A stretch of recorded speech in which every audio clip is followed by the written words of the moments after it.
আসসালামু আলাইকুম। শখের রান্নাঘরে সবাইকে স্বাগতম।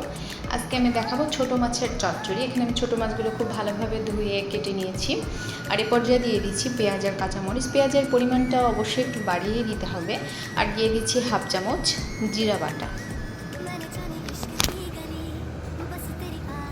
আর দিয়ে দেবো 1 চামচ রসুন বাটা। আপনারা এখানে চাইলে আদা বাটাও সামান্য একটু হাফ চামচের মতো ব্যবহার করতে পারেন। আর আমি দিয়ে দিচ্ছি 1 চামচ হলুদ গুঁড়ো আর হাফ চামচ মরিচ গুঁড়ো দিয়ে আমি মশলাটা খুব ভালোভাবে হাত দিয়ে মাখিয়ে নেব।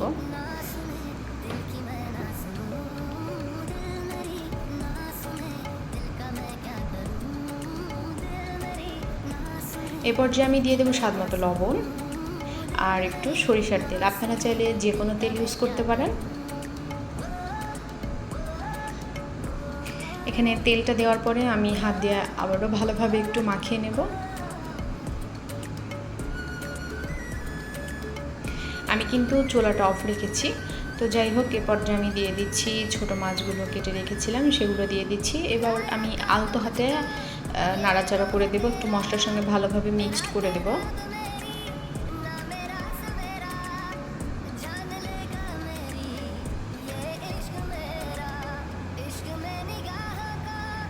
মিক্সড হয়ে গেছে। এ পর্যায়ে আমি দিয়ে দেবো সামান্য একটু পানি।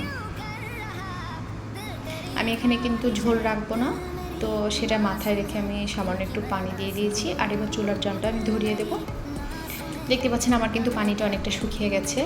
এ পর্যায়ে আমি দিয়ে দেব ধনিয়া পাতা। আর অবশ্যই আপনারা লবণটা দেখে নেবেন। আশা করছি আপনারা সবাই ট্রাই করবেন, ভালো লাগলে আমাকে কমেন্ট করে জানাবেন।